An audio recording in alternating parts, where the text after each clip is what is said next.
माजी मंत्री शालिनीताई पाटील यांचं निधन झालंय। वयाच्या 94व्या वर्षी शालिनीताई पाटील यांनी अखेरचा श्वास घेतलाय। मुंबईच्या माहीममध्ये राहत्या घरी त्यांनी अखेरचा श्वास घेतलाय। साताऱ्यातल्या कोरेगावमध्ये अंत्यसंस्कार होणार आहेत। शालिनीताई या माजी मुख्यमंत्री वसंतदादा पाटलांच्या पत्नी होत्या।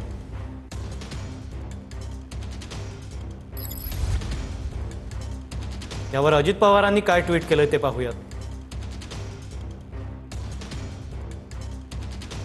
माजी मंत्री शालिनीताई पाटील यांच्या निधनानं एक कर्तृत्ववान व्यक्तिमत्व हरपलंय। शालिनीताई पाटलांना भावपूर्ण श्रद्धांजली अर्पण करतो।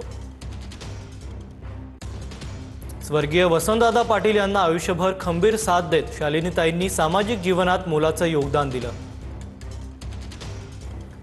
पाटील कुटुंबियांना या दुःखातून सावरण्याची शक्ती मिळो, ईश्वर त्यांच्या आत्म्याला शांती देवो।